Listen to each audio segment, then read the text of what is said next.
Di ba, ma'am? Sige. Okay, good afternoon, everybody. Today is October 23, 2023.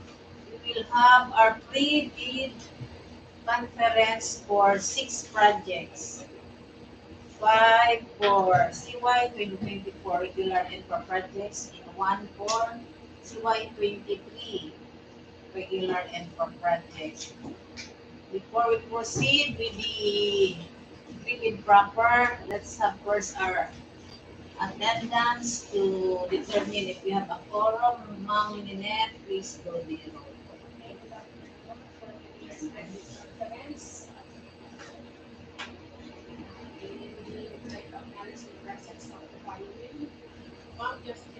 Present.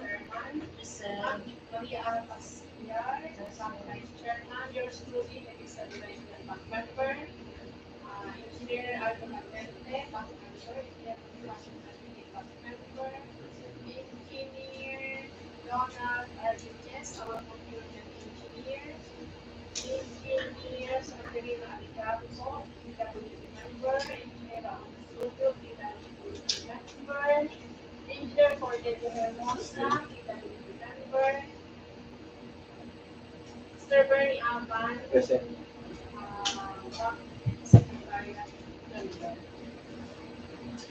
Okay, thank you, Ma'am Nerita de Rayuna. For the information of everybody, we have sent letters as observer to Ma'am Emma Del Prado, State Auditor 3, COA DPWH, Masbate 2nd PEO, Miss Ruby Sanchez Morano, President Rodeo Masbate Incorporated, Masbate City, Mark Ian Garbo, Media President, Masbate 2nd DEO, Masbate City, Masbate City. Okay, let's proceed with the, okay, there being a quorum, let's proceed with the pre-bid proper. Okay.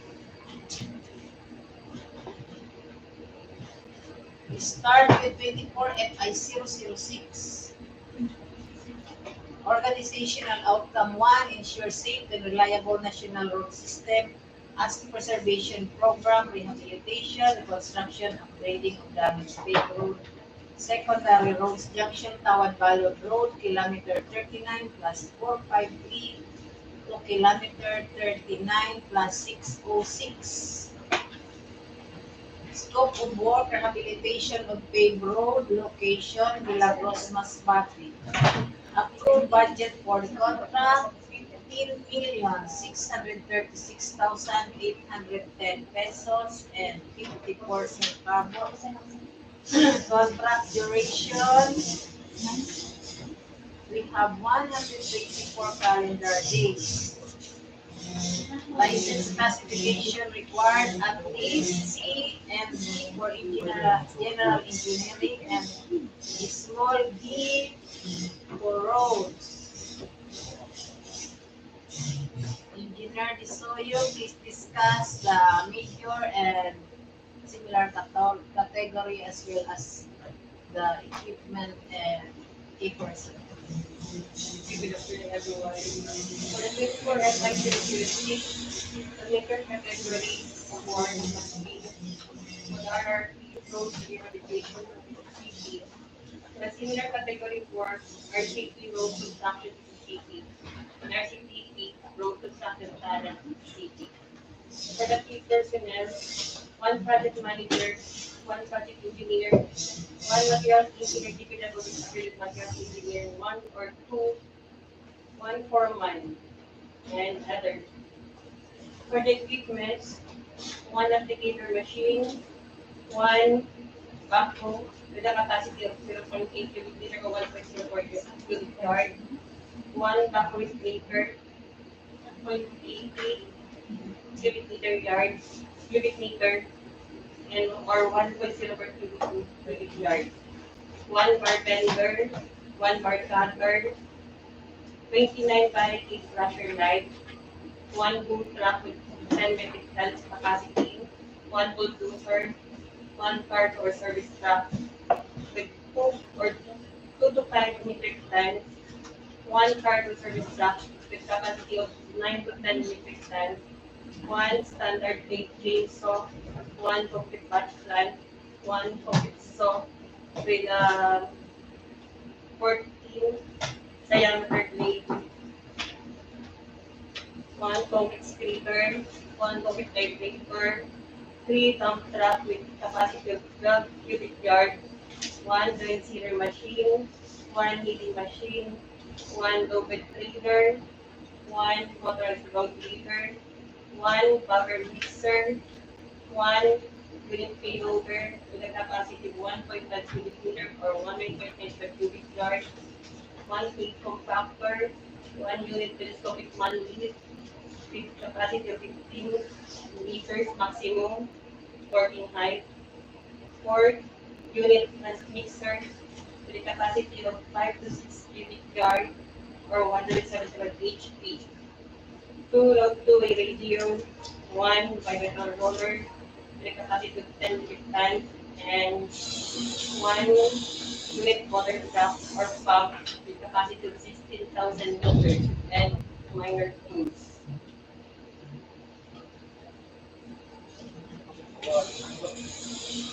Okay, for yung pala supplemental bulletin number 23-1-080 dated October 16 for contract ID 24FI0003. Original approved budget for the contract 15,636,810 pesos and 54 centavos. Amended ABC 15,636,821,071 centavos. Let's proceed with 24FI0007. Organizational Outcome 1, Ensure Safe and Preservation Program, Rehabilitation, Reconstruction, Upgrading of Damaged Main Road, Secondary Road Junction Tower Ballot Road, Kilometer 39 plus 606 to Kilometer 39 plus 670, contract location, Milagros, Masbate. Brief description, we have it of paved road, ABC 6,720,760 pesos and 58 centavos. Contract duration, 60 calendar days. License classification required at least C and D for general engineering, small D for roads. Engineer Tisoyo, similar and The 24FI0007, the major category 4, RRP road rehabilitation CCP. Similar category 4, RCP road construction CCP. RCPP road construction plan CCP. For the key personnel, one project manager, one project engineer, one materials engineer, TPWH accredited materials engineer, one or two, one foreman, and other labors.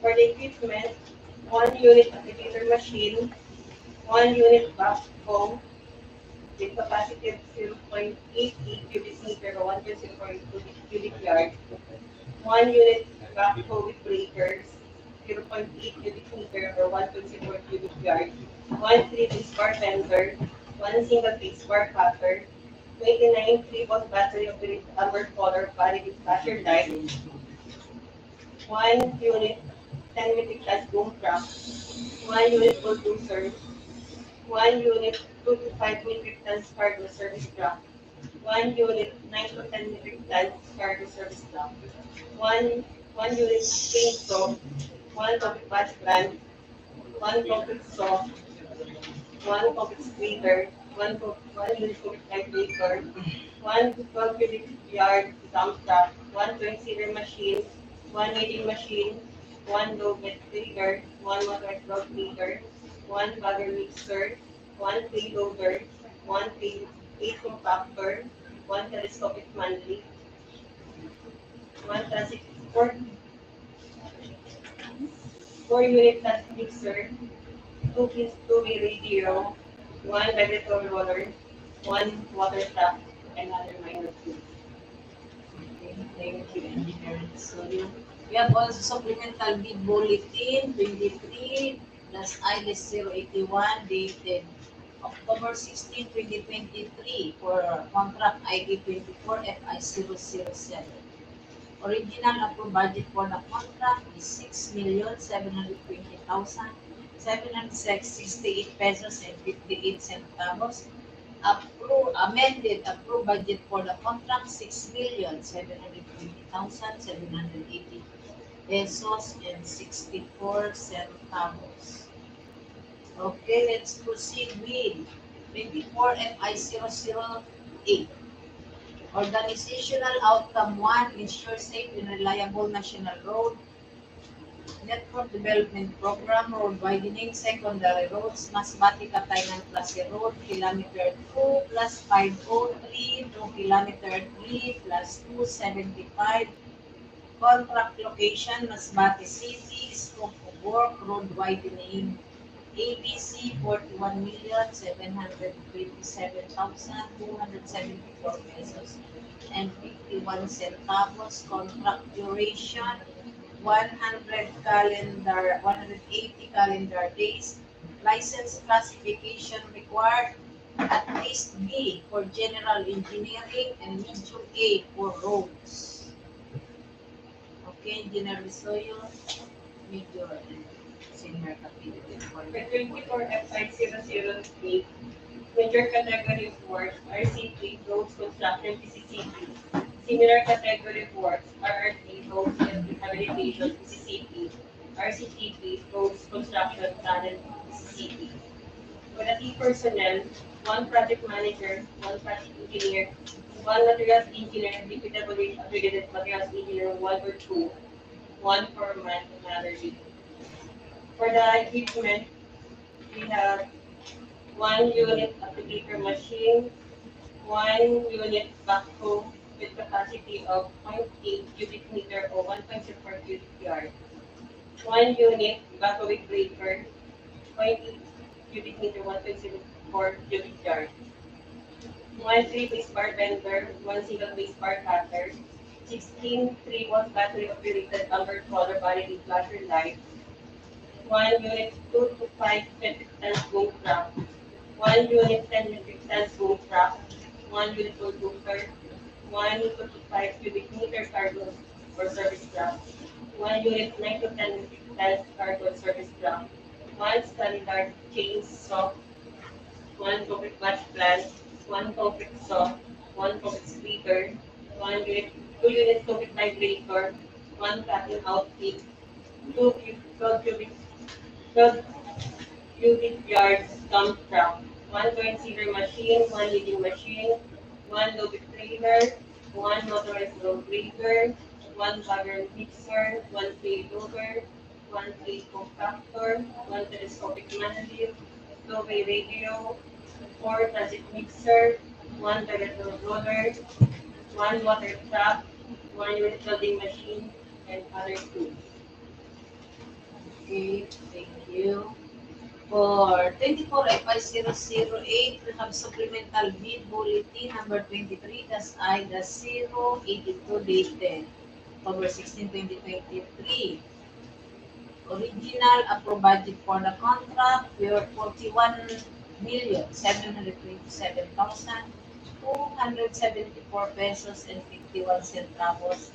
Approved budget amended. Approved ABC 41,727,339 pesos and 26 centavos. Let's proceed with 24FI0009. Organizational Outcome 1, ensure safe and reliable national road system.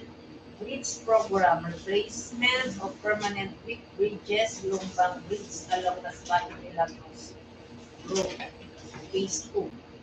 Contract location, Masbate City, scope of work, construction of bridge approaches. ABC 29,399,853 pesos and 99 centavos. Contract duration 177 calendar days. License classification required At least C and D for general engineering and small B for roads. Okay, general.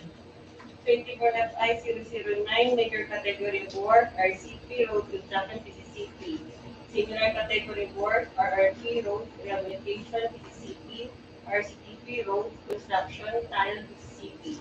For the key personnel, one project manager, one project engineer, one materials engineer, TPW's equivalent materials engineer 1 or 2, one foreman, and other laborers.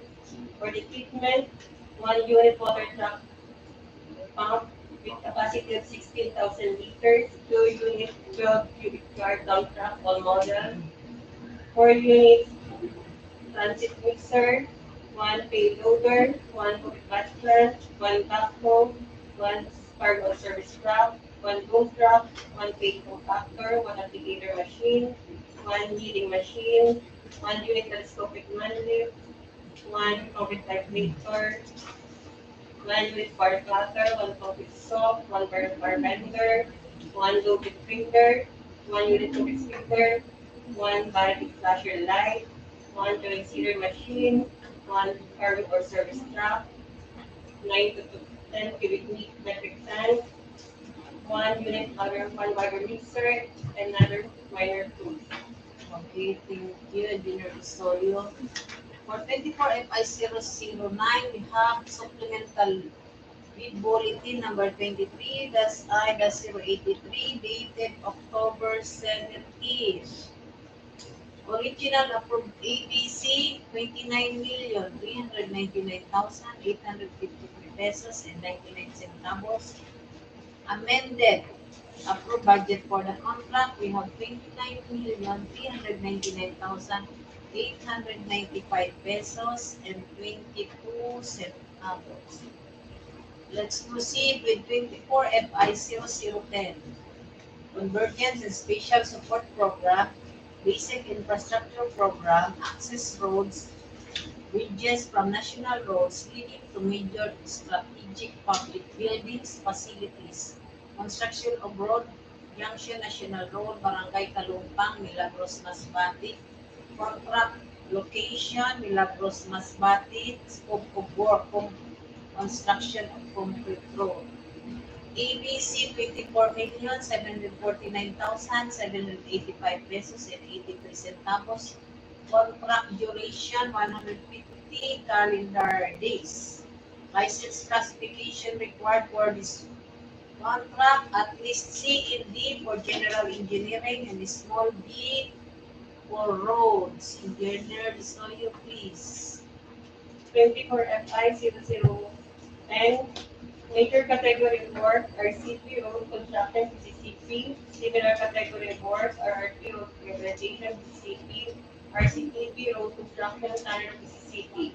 For the key personnel, one project manager, one project engineer, one materials engineer, division operation related materials engineer, one or two, one foreman, and other laborers.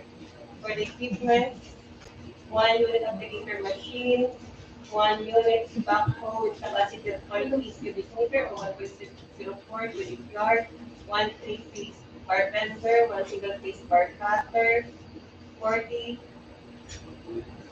43-watt battery operates outward color battery flasher light, one unit boom truck, one unit bulldozer, one unit cargo service truck with capacity of 2 to 5 metric tons, one unit cargo service truck with capacity of 9 to 10 metric tons, one standard chainsaw, one concrete batch plant, one concrete saw with 3/4 inch cutting depth, two concrete vibrator, 2 unit 12 cubic yard dump truck, one joint sealer machine, one kneading machine, one loading trailer, one motorized load grader, one bagger mixer, one payloader, one plate compactor, one telescopic man lift, 14-story radio, one vibratory roller, one water truck, one building machine, and other minor tools.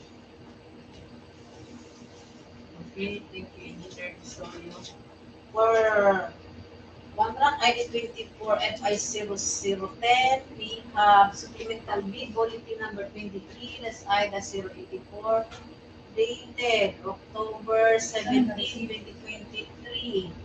Original approved budget for the contract, 24,749,785 pesos and 83 centavos. For the amended approved budget for the contract, we have 24,749,849 pesos and 67 centavos.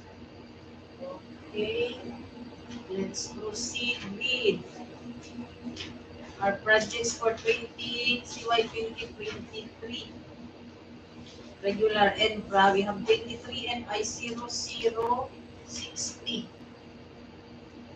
Convergence and Spatial Support Program, Basic Infrastructure Program, Multipurpose Building, Facilities to Support Social Services, Construction of Multipurpose Building, Barangay Cayabon, Milagros, Masbate. Description, Construction of Multipurpose Building. Approved budget for the contract, 4,949,784 pesos and 45 centavos. Contract duration is 120 calendar days. License classification required at least C in D for general engineering and small B for building. Engineer Bisnoyo, 23FI0060 major and similar category. For the 23FI0060 major category of work, building construction without piles, low-rise concrete frame, 1 to 5 stories. For the similar category of work, building construction with piles, high-rise concrete with frame, passing face piles, 6 and above stories. Building construction with piles, low-rise concrete frame, passing face piles, 1 to 5 stories. Building construction with piles, high-rise concrete frame, driven piles, 6 and above stories. Building construction with piles, low-rise concrete frame, driven tiles, 1 to 5 stories. Building construction without piles, high-rise concrete frame, 6 and above stories. For the key personnel, 1 project manager, 1 project engineer, 1 materials engineer, PWH accredited materials engineers, 1 or 2, 1 foreman, and other labor. For the equipment, 1 unit, 2 units dump truck, 1 unit loaded trailer, 1 unit backhoe, 1 bar cutter, 1 bar bender, 1 unit welding machine, 1 plate compactor, 1 jackhammer, 1 bagger mixer, 1 boom truck, 1 cutting outfit, and other minor tools. Thank you, Engineer Pisorio. Okay. Now, DPWH Masbate second DO invites bids for the above 6 projects for procurement. Completion of the work is required as stated above. Bidders should have completed a contract similar to the project. The description of an eligible bidder is contained in the bidding document, particularly in Section 2, Instruction to Bidders. Prospective bidders should be a registered read and classified by the Philippine Contractors Accreditation Board. Contractors, applicants who wish to participate in this bidding are encouraged to enroll in the DPWH Civil Works application. CWA at DPWH Procurement Service, 5th floor DPWH Building, Port Area, Manila. While those already enrolled shall keep the records current and updated. Prospective bidder shall present the original official receipt of payment for bid document to the bank secretariat of this office before the deadline is stated above for inclusion in the list of contractors for eligibility processing. The owner or authorized representatives included in the CRC will be allowed to transact business relative to bidding matters per DO 187 series of 2001. Those representatives not included in the CRC are required to submit special power of attorney or secretary certificate, whichever is applicable, and 2 valid government-issued ID to be allowed to transact business. All participating bidders must be in the document request list (DRL) of the Philippines website and secure a printout copy showing that they are included in the list. Bidding will be conducted through open competitive bidding procedures using non-discretionary pass-fail criterion as specified in 2016 revised implementing rules and regulation of RA 9184. Interested bidders may obtain further information from DPWH Masabati Second DO and inspect the bidding document at the Procurement Unit, Back Secretariat Office from 8 a.m. to 5 p.m. A complete set of bidding document may be acquired by interested bidders starting on October 16, 2023 from given address and website below and upon payment of the applicable fee for the bidding document pursuant to the latest guidelines issued by the GPTV in the amount stated above. The procurement entity shall allow the bidder to present its proof of payment for the fees. It can be presented in person or by electronic means. The DPWH Masbate Second DEO Masbate City is holding now our private conference October 23, 2 p.m. at the Procurement Unit, Back Secretariat, and for video conferencing, webcasting via Facebook Messenger or Zoom, which shall be open to prospective bidders. Bid submission may be done manually or electronically online. However, bidders should only select one mode of submission, either manual or electronic. Similar to manual submission, the guidelines for the preparation and submission of an electronic bid are contained in BDS ITB Clause 17. Bids must be duly received by the Bank Secretariat at the address below for manual submission or at electronic bids underscore masbati2 at dpwh.com.ph. For electronic submission on or before November 6, 11 a.m. Late bids shall not be accepted. All bids must be accompanied by the bid security in any of the acceptable forms with the following schedule. Cash or cashier's monthly's check issued by the Universal or Commercial bank draft guarantee or irrevocable letter of credit. Surety fund callable upon demand issued by surety or insurance company duly certified by the Insurance Commission as authorized to issue such security.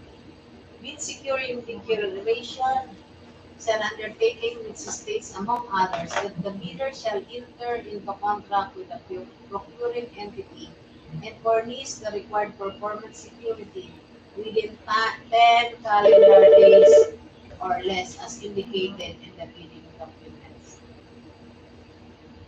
Bid opening shall be on November 6, 2023 at 2 p.m. at the Procurement Unit, Back Secretariat Office, and or through Facebook Messenger or Zoom.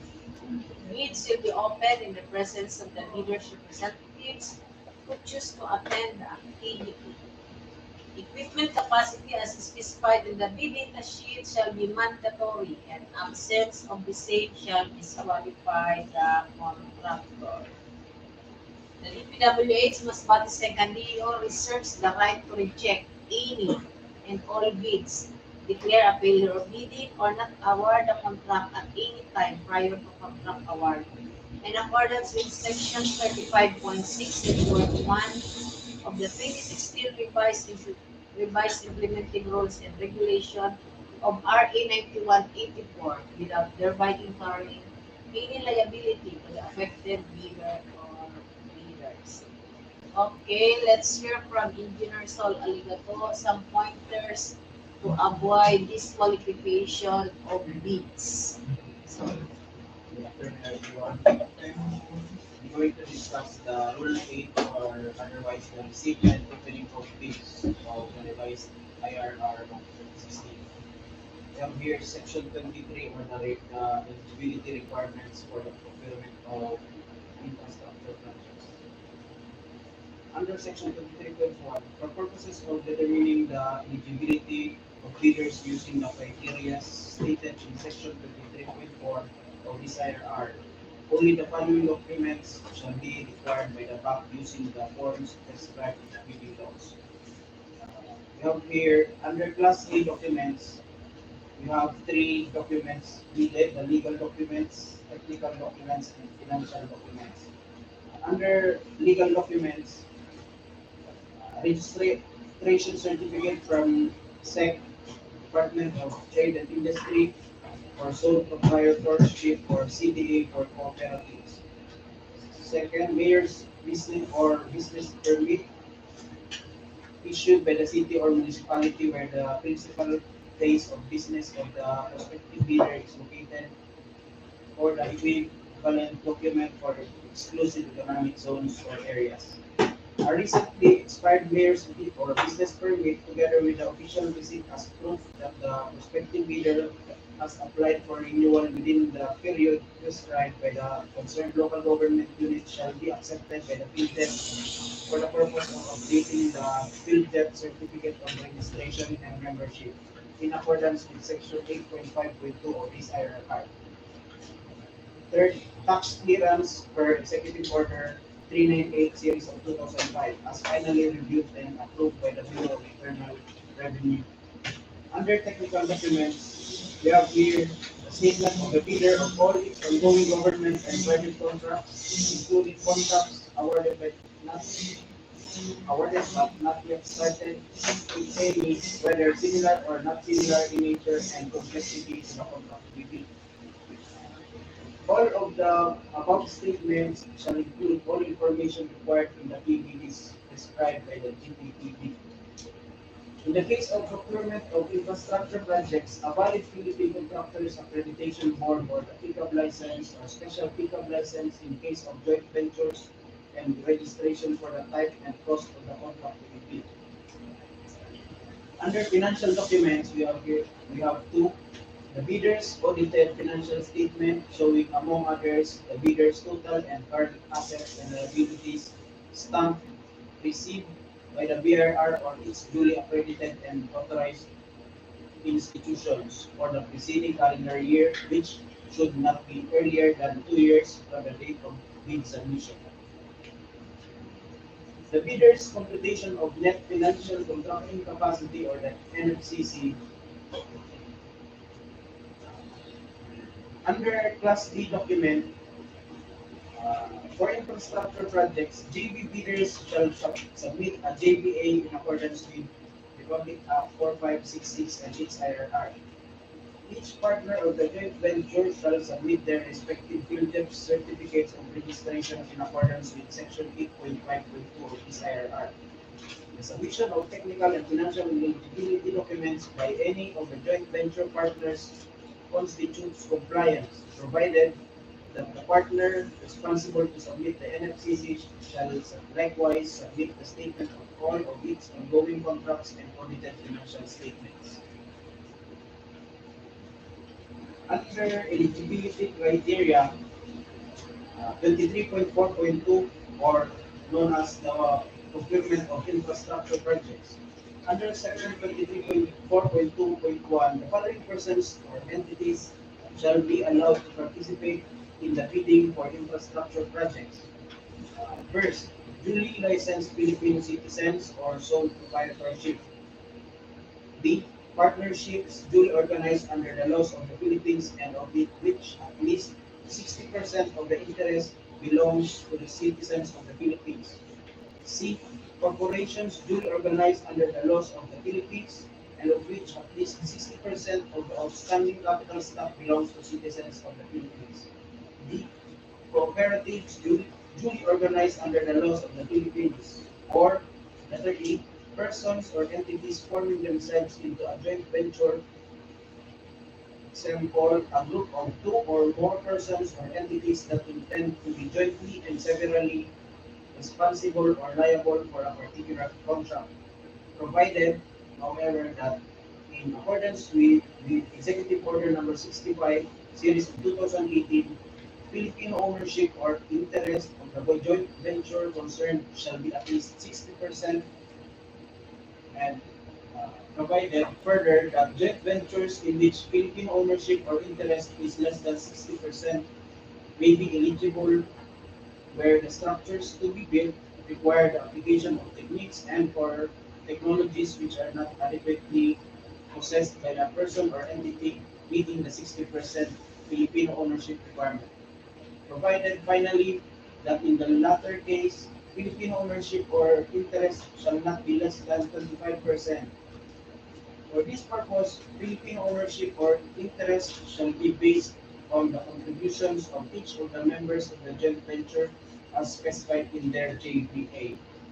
And under Section 23.4.2.2, foreign bidders may be eligible to participate in the procurement of infrastructure projects when provided for under any treaty or international or executive agreement as provided in Section 4 of this Act.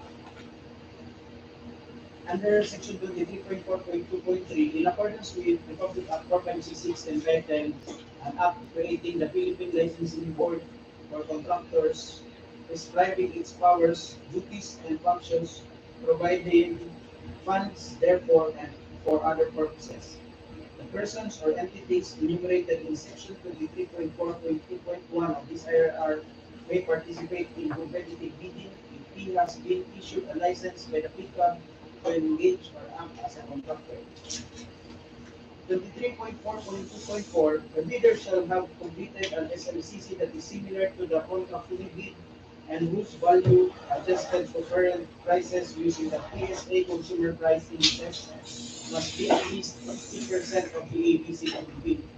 Provided, however, that contractors under small a and small b categories without similar experience on the contract to be bid may be allowed to rebid if the cost of such contract is not more than the allowable range of contract cost or the ARCC of their registration based on the guidelines as prescribed by the FICA.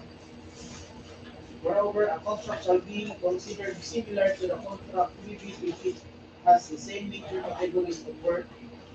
The procuring entity may clarify in the bidding docs that what is regarded as major categories of work.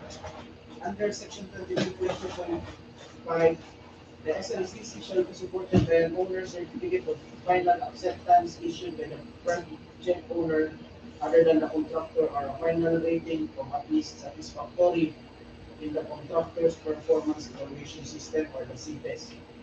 In case of contracts with the private sector, an equivalent document shall be submitted. And under Section 23.4.2.6, the completion of a bidder's NFCC must be at least equal to the ABC to be bid, calculated as follows.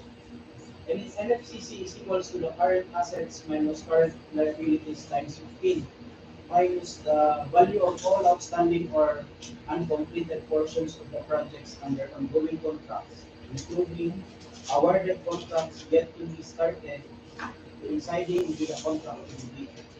The values of the domestic bidders' current assets and current liabilities shall be based on the latest audited financial statements submitted to the BRR.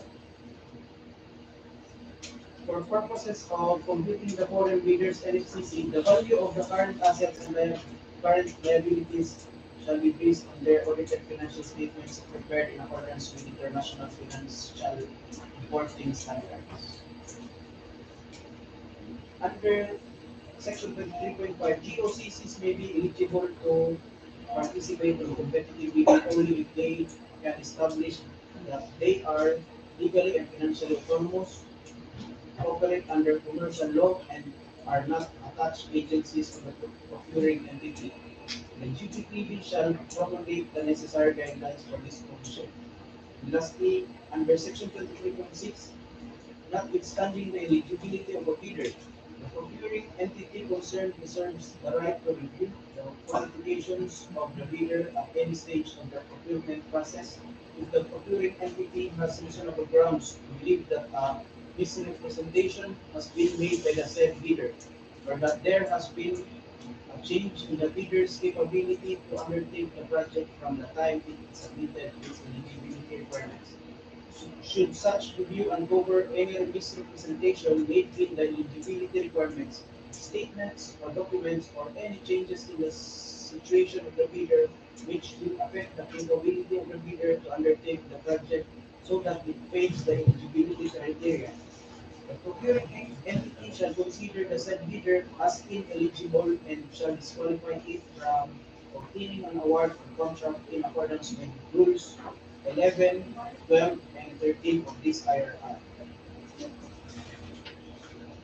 Under Section 25, or known as the submission and receipt of bids.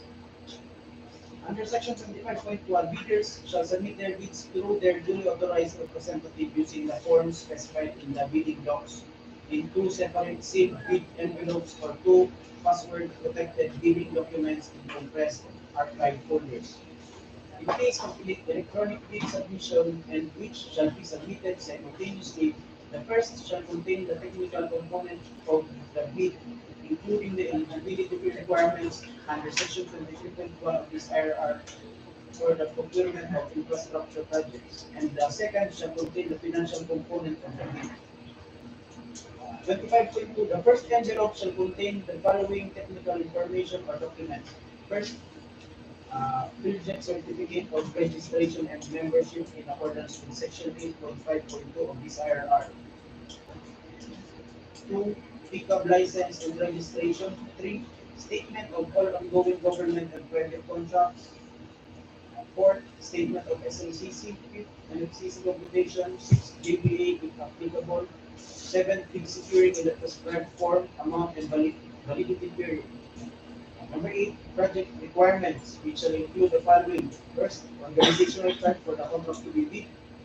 Second, list of contractors' personnel to be assigned to the contract to be bid with their complete qualification and experience data.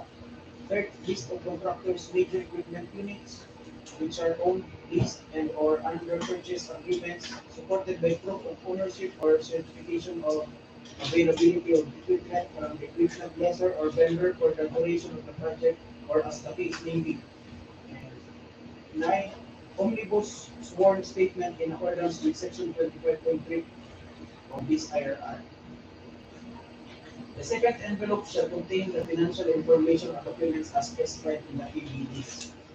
However, bid envelopes that are not properly sealed and marked or not properly compressed and password protected as required in the bidding docs shall be accepted provided that the bidder or its duly authorized representative shall acknowledge such condition of the bid as submitted. BAC shall the BAC shall assume no responsibility for the misplacement of the contents of the improperly sealed or marked bid or improperly compressed or password protected folder or for its premature opening. The original copy of the bid form shall be typed or written in ink and shall be assigned by the bidder or its duly authorized representative.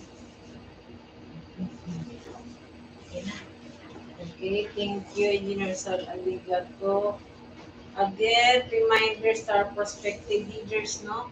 Opening of bids will be on November 6, 2023 at 2 p.m. at the Procurement Unit, Back Secretariat Office, Masbate 2nd PEO, Masbate City. Is there any clarification, back members? Okay, there being none, private conference is adjourned at 3:10 p.m. Thank you guys.